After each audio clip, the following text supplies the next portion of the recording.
Değerli yoldaşlar, komünist yoldaşlık hareketimizin geldiği aşamayı, yaşadıkları somut durumu, sorun ve çözüm yollarına ilişkin kapsamlı bir mektupla tekraren de olsa açıklayıcı ve yaratıcı yanıtlar vermeyi sizlere karşı etik bir görev saymaktayım.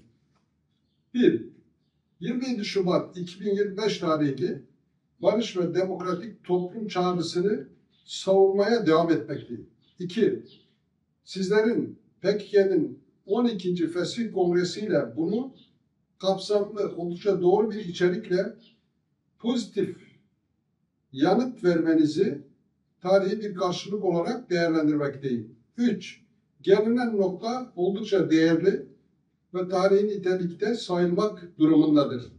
Bu arada köprü ilişkide bulunan yoldaşların çabası aynı değerde ve takdire şayandır. 4.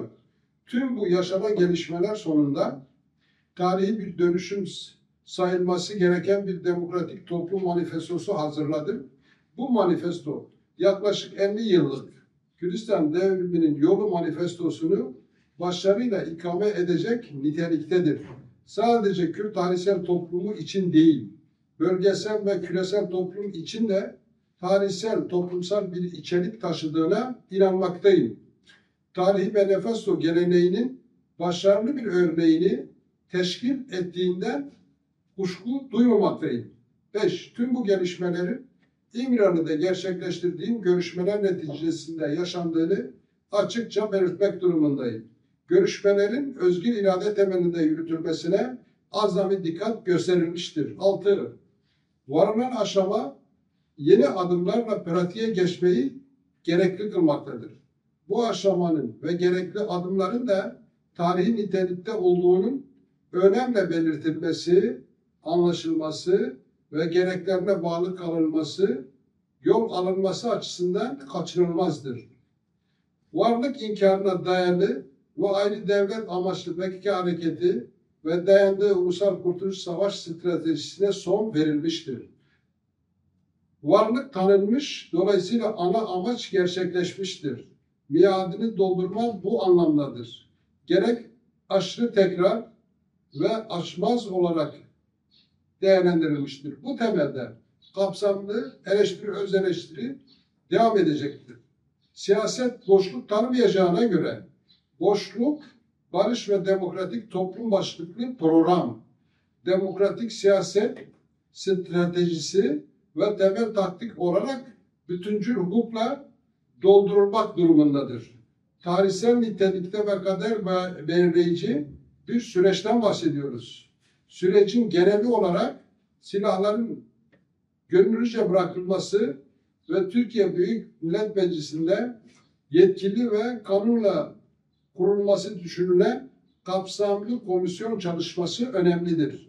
Kısır mantıklı önce sen ben kısırlığına düşmeden adımların atılmasında dikkat ve hassasiyetin gösterilmesi şarttır. Atılan adımların boşa çıkmayacağını biliyorum. Samimiyeti görüyor ve güveniyorum. Dolayısıyla daha da pratik ve somut kilit açıcı adımlara geçilmeye çalışılmaktadır. Benim tarafımdan ileri sürülen tezlerin belli başlı olanları şunlardır.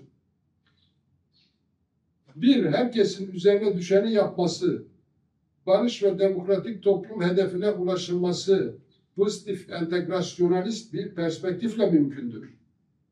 Tüm anlatılanlardan çıkarılan sonuç, PKK ulus devletçi bir amaçtan vazgeçmiş, bu temel amaçtan vazgeçişle birlikte temel savaş stratejisinden de vazgeçmiş, varlığını sona erdirmiştir. Gelinen tarihi noktanın daha da ileriye götürülmesi beklenmektedir. 2. Gerek Türkiye Büyük Millet Meclisi ve komisyon için anlam ifade edecek, gerek kamuoyundaki şüpheleri giderecek ve sözümüzün gereğini karşılayacak şekilde silahların bırakılmasını ilgili çevre ve kamuoyuna açık olarak temin etmeniz doğal karşılanmalıdır. Silah bırakma mekanizmasının kurulması süreci ileri taşıyacaktır. Yapılan silahlı mücadele aşamasından demokratik siyaset ve hukuk aşamasına gönüllüce geçiştir. Bu bir kayıp değil, tarihi bir kazanım olarak değerlendirilmek durumundadır. Silah bırakmaya ilişkin detaylar belirlenecek ve hızlıca hayata geçirilecektir. 3. Meclisin çatısı altında bulunan DEM, diğer partilerle birlikte bu sürecin başarıya ulaşması için üzerine düşeni yapacaktır. 4. Bu arada tüm karar metinlerinde vazgeçilmez bir şart olarak benim özgür kalma durumuma gelince, biliyorsunuz ki ben hiçbir zaman kendi özgürlüğümü bireysel bir sorun olarak görmedim. Felsefi olarak da kişi özgürlüğü toplumdan soyut olamaz. Birey özgürleştiği oranda toplum özgürleştiği oranda birey özgür olabilir. Bu eğilimin gereğine bağlı kalınacağı tabidir.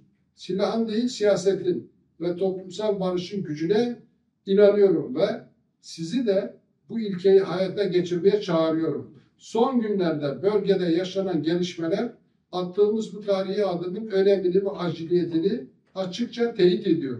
Sürece yönelik her türlü eleştiri ve önerilerinizi, katkılarınızı dört gözle beklediğimi belirtmeliyim. Bu tartışmalar tüm ülke, bölge, küresel düzeyde bizleri demokratik modernite güçlerini yeni bir teorik program, strateji ve taktik evreye ulaştıracağına, şimdiden bunun hazırlık çabası içinde olunduğuna dair çok iyimser ve hazır olduğunu arzulu ve coşkulu olarak belirtelim. Önümüzdeki döneme çağrım, kongre kararları ve en son bu yazıda dile getirdiğim görüş ve öneriler doğrultusunda yüklenelim ve başarı temelinde gelişmeler sağlayalım. Daimi yoldaşça selam ve sevgiyle kalın.